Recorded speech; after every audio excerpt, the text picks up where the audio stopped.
Bab 030. Ah, tidak. Aku ini normal guys, aku tidak impoten, aku punya nafsu panen mangga muda ual terhadap wanita. Tapi aku hanya belajar menahan diri, istriku ini masih anak-anak, kalau aku menyetubuhinya, besar kemungkinan dia akan hamil di bangku sekolah.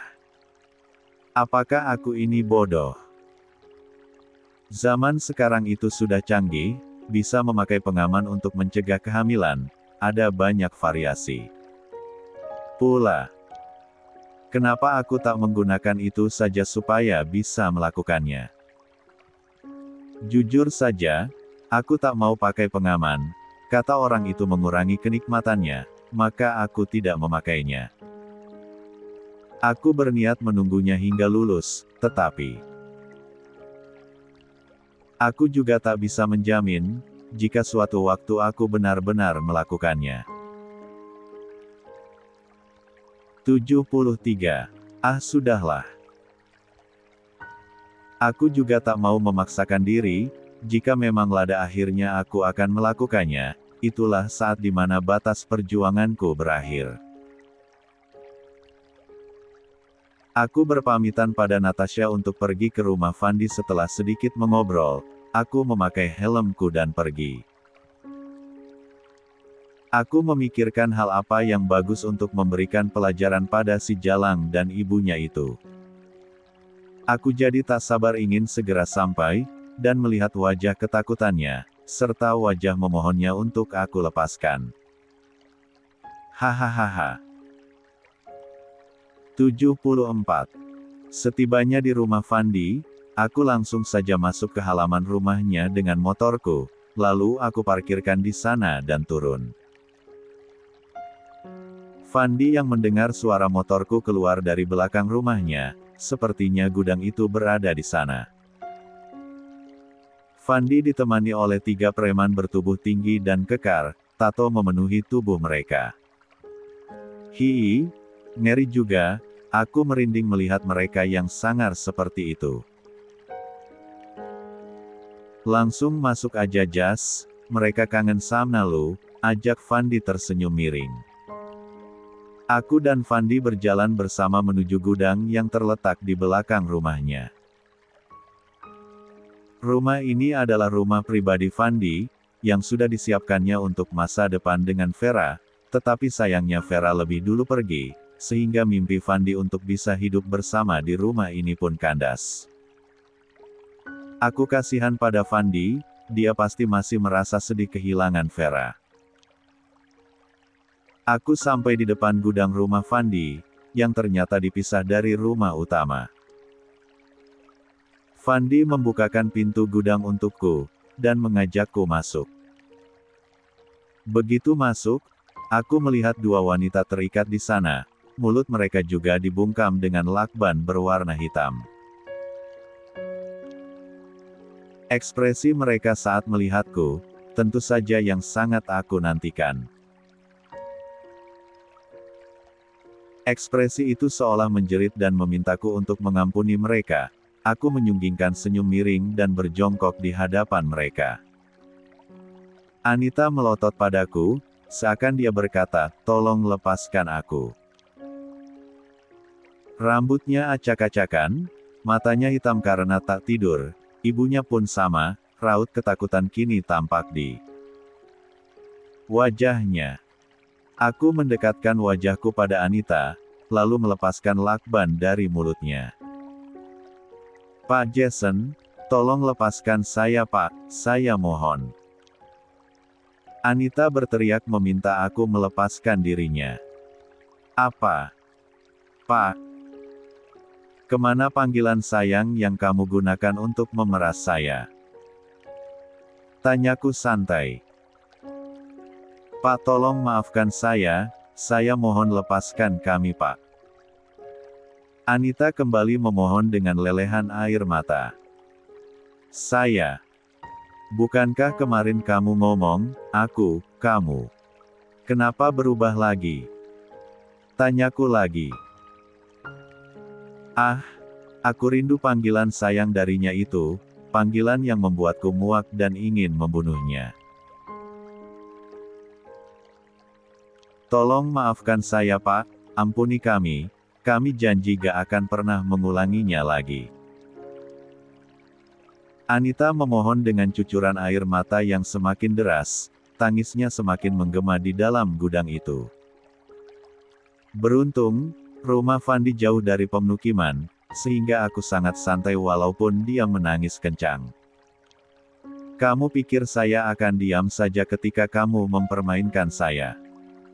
Kamu tahu, saya bisa membayar banyak preman untuk memperkosa kamu kalau memang saya berniat jahat. Tapi saya gak sejahat kamu, saya hanya ingin memberikan pelajaran untuk orang-orang yang berani macam-macam dan mempermainkan saya. Aku berdiri, berjalan mengitari mereka. 75. Pak, saya mohon ampuni kami, saya mohon, saya ngaku salah dan akan saya jelaskan kepada istri Bapak kalau Bapak galak salah dan hanya dijebak. Anita memohon lagi. Kamu tahu, gara-gara kamu mengirimkan foto itu sama Natasha, dia pergi dari rumah dan saya harus berusaha keras untuk mencarinya, dia bahkan gak percaya lagi sama saya. Apa kamu bisa mengembalikan kepercayaan istri saya itu? Heh. Aku berjongkok dan mencengekram dagu Anita kasar. Aku benci wanita ini, aku jijik melihat wajahnya ini, ingin sekali aku kuliti dan kuberikan pada buaya. Maaf Pak, tapi saya gak tahu kalau akhirnya seperti itu, saya minta maaf. Anita ketakutan melihat aku yang marah.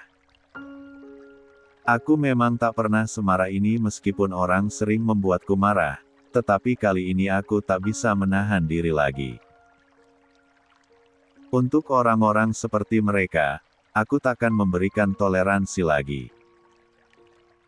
Nggak tahu ya. Bukankah kamu memang sengaja ingin menghancurkan hubungan saya dengan Natasha dan mengambil posisi itu buat kamu? Kami pikir saya mau sama kamu. Sebinal apapun kamu, saya gak akan pernah suka sama kamu. Saya bukan tipe laki-laki yang menyukai wanita binal seperti kamu. Saya lebih menyukai gadis cantik yang polos seperti Natasha. Aku memiringkan kepalaku di depannya, mataku menatap matanya langsung. Anita ketakutan melihatku seperti ini. Mungkin dia belum tahu seberapa ganasnya aku ketika marah. Selama ini aku hanya menunjukkan sisi baik di depan semua orang, aku tak pernah menunjukkan kalau aku ini jahat. Wajar saja mereka mempermainkan aku, dan aku juga malah menemani mereka bermain. Anita kulihat tubuhnya bergetar, sepertinya dia sangat takut padaku, dia juga menggeser tubuhnya mundur menjauhi aku. Aku kembali menutup mulutnya dengan lakban. Sudah cukup aku berbicara dengannya, sekarang giliran si jalang tua. Aku mendekati ibunya dan membuka lakban penutup mulutnya juga. Apa kabar? Tanyaku basa-basi. Dia menundukkan kepala, tak berani menatapku. Hei, kenapa menunduk? Jangan malu-malu dong. Aku mengangkat kepalanya hingga wajahnya berhadapan denganku. Oh ya ampun, kasihan sekali, karyawatiku yang baik ini terikat ya. Malang Nian, aku mengejeknya dengan sikap yang lembut. Kenapa diam? Kamu kan pandai bicara dan membujuk saya saat itu, kenapa sekarang diam? Tanyaku lembut. Pak Jason, tolong maafkan saya Pak, maafkan saya hilaf, dia akhirnya berbicara juga. Oh, hilaf. Baik, gak apa-apa, jawabku. Dia menangis. Kamu sengaja kan masukin anak kamu ke kantor saya supaya kamu bisa memeras saya menggunakan kecantikan anak kamu itu. Tanyaku dingin. Dia menggeleng, Talk mau mengaku. 76. Tak mau mengaku ya. Aku rasa butuh sesuatu yang ekstrim untuk membuka mulutnya itu. Van, minta pisau atau gunting dong, kayaknya gue harus buka mulutnya biar ngomong. Aku meminta benda tajam pada Vandi dengan suara lantang. Wanita itu melotot, takut, dia pasti berpikir kalau aku akan melakukan sesuatu padanya. Hahaha. Tidak, aku hanya menggertaknya saja. Vandi datang membawa pisau daging dan juga gunting, lalu memberikannya padaku. Aku tersenyum pada wanita itu. Mau yang mana? Tanyaku, menunjuk pada dua benda tajam itu yang kuacungkan di depan matanya. Jangan Pak, Sata mohon jangan sakiti kami. Wanita itu memohon, tangisnya sangat pilu, dia takut. Kamu akan selamat kalau kamu jawab pertanyaan saya dengan jujur, cuma itu yang perlu kamu lakukan, ucapku. Kamu sengaja memasukkan anak kamu ke kantor, membujuk saya supaya saya mau menerimanya, dan kamu bersama si Jalang ini bersekongkol untuk menipu saya. Saya yakin rencana awal kalian adalah, ingin saya menikahi dia dengan dalih saya telah menidurinya, dan mendepak posisi Natasha dalam hidup saya. Kemudian kalian akan menikmati seluruh harta kekayaan saya itu, dan mengubah hidup miskin kalian menjadi kaya raya. Tetapi, rencana kalian ubah karena saya gak pernah melirik si Jalang ini, kalian pun memerasa saya dengan ancaman foto itu. Bukan begitu. Aku membeberkan rencana awal mereka yang aku ketahui dari preman yang selama beberapa hari ini mengintai mereka. Para preman itu bilang, kalau mereka mendengar keduanya tertawa terbahak-bahak di dalam kamar, dengan mengatakan kalau mereka mengubah rencana menjadi pemerasan. Aku pun jadi tahu, mengapa Anita membuat sandiwara aku dan dia tidur bersama. Itu karena dia ingin aku menikahinya. Jawab saya, ucapku dingin, wajahku semakin mendekat pada wanita Jalang tua. Dia menggeleng lagi, tak mau mengakui itu. Baik, jika itu maunya, aku lebih tertantang untuk bermain lebih lama. Sepertinya pisau lebih bagus untuk memotong daging manusia, lalu memasukkannya ke dalam karung dan membuangnya di sungai, benar gak Van? Aku mengacungkan pisau daging di depan matanya. Bener banget, apalagi kalau kepala sama tubuh dipisah, itu kayaknya seru. Balas Vandi. Gila, bisa juga dia mengimbangiku. Mulai dari leher dulu kali ya. Biar gak berisik, ucapku, menempelkan pisau di lehernya. Jangan Pak, jangan, saya mohon jangan, wanita itu sangat ketakutan, mata pisau menempel di lehernya, siapa yang tak panik. HMMPPP, Anita seolah berteriak memintaku untuk tak menghabisi ibunya. Bodoh. Memangnya siapa yang mau membunuh? Aku masih punya akal sehat. 77. Melihat mereka ketakutan aku jadi tak tahan ingin tertawa, tetapi aku menahannya, untuk menyempurnakan aktingku ini. Jadi gimana? Mau jawab gak? Tanyaku, tanganku masih memegang pisau daging yang menempel di lehernya itu. Iya Pak, saya akui, Kami memang merencanakan seperti itu pada awalnya, tapi kami akhirnya memeras Bapak karena Bapak gak peduli sama sekali dengan anak saya." Wanita itu akhirnya mengaku juga. "Kamu berpikir, dengan wajah cantik anakmu itu bisa membuat saya tertarik?" "Heh. Kamu dengar ya, saya ini orang yang sulit jatuh cinta. Mana bisa saya mencintai wanita yang baru saya kenal? Dan lagi, kalau menurut kamu anak kamu itu sangat cantik, kamu salah, dia lebih jelek dari istri saya." Tuturku telak. Preman-preman itu tertawa mendengar ejekanku pada si Jalang dan ibunya, jelas saja membuat keduanya takut. "Di mana HP anak kamu?" tanyaku. "Ada di dalam tasnya Pak," jawabnya. Aku meminta tas milik Anita pada preman-preman itu, yang telah mereka amankan. Aku mengambil ponselnya dan menghidupkan dayanya. Aku mencari semua foto-foto asusila settingan itu dan menghapus semuanya tanpa sisa. Aku juga memeriksa riwayat penerimaan uang dariku pada m-banking miliknya. Lengkap sudah, semua buktinya sudah ada, aku bisa langsung menghukum mereka. Aku kembali berjongkok di depan Anita, kulihat dia masih menangsi dengan memalingkan muka. Aku menyentuh dagunya, mengangkat wajahnya agar menatap aku tegas. "Kamu merasa kamu cantik dan pintar. Hingga kami berani mengusik saya dan memeras saya. Kamu seharusnya sejak awal jangan coba-coba mempermainkan saya, karena saya gak sebaik yang kamu pikir," ucapku, mataku melotot padanya. Dia menangis dengan suara tertahan. Aku mengelus halus wajahnya, dan plak, plak, plak, plak.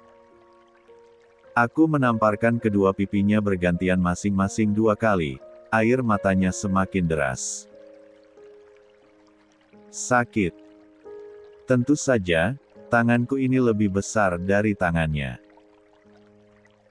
"Jangan pernah mempermainkan seorang Jason," ucapku sengit. Anita sudah bercucuran air mata sejak tadi, keringat pun membasahi tubuhnya. Aku beralih pada ibunya, dan kulakukan hal yang sama padanya. 78. Aku bukan tipe orang yang kasar terhadap wanita, aku sangat menghormati wanita, tetapi untuk wanita-wanita jalang seperti mereka, itu tak berlaku. Puas menyiksa mereka dengan rasa takut dan tamparan, aku melepaskan ikatan keduanya, lalu meminta preman-preman itu membawa mereka ke kantor polisi dengan mobil. Sementara aku dan Fandi menyusul dengan motorku. Aku tak bisa membiarkan mereka tetap berkeliaran bebas, mereka harus merasakan sebuah hukuman untuk kejahatan mereka. Kalian bayangkan saja, aku memberinya uang setiap hari sebanyak 20 juta, dalam seminggu pun aku kehilangan 140 juta. Jika uang itu aku gunakan untuk biaya pendidikan Natasha, pasti cukup untuk beberapa bulan. Tapi sudahlah. Semua sudah terjadi, aku memang sengaja mengumpannya supaya dia rileks dan preman-preman tadi bisa dengan mudah mengintainya. Setibanya di kantor polisi, aku langsung melaporkan kejahatan mereka padaku, beserta barang bukti yang aku punya, mulai dari riwayat transfer hingga chat pemerasan. Setelah itu, aku dan Fandi keluar dari kantor polisi. Aku tak lupa membayar preman yang telah membantuku. Aku mengajak Fandi main ke rumahku, karena Fandi memang tak pernah main ke rumahku yang baru. Dulu dia sering bermain ke rumah lama saat orang tuaku masih ada, tentu saja saat SMA, tapi setelah kami lulus, kami tak pernah berkontak lagi. Aku dan Fandi bertemu kembali karena Vera, dan aku pikir tak ada salahnya mencoba bersahabat dengan Fandi, karena dia juga lelaki yang baik. Sampai di rumah, aku mengajaknya masuk, dan mempersilahkan Fandi untuk duduk. Saya pulang. Teriakku dari bawah. Natasha yang ternyata ada di kamarnya berlayar kecil menuruni tangga dan langsung memelukku. Om dari mana? Kok lama? Tanyanya merengut. Maaf ya, tadi saya ke rumah Kak Fandi dulu, aku menunjuk pada Fandi yang duduk di ruang tamu.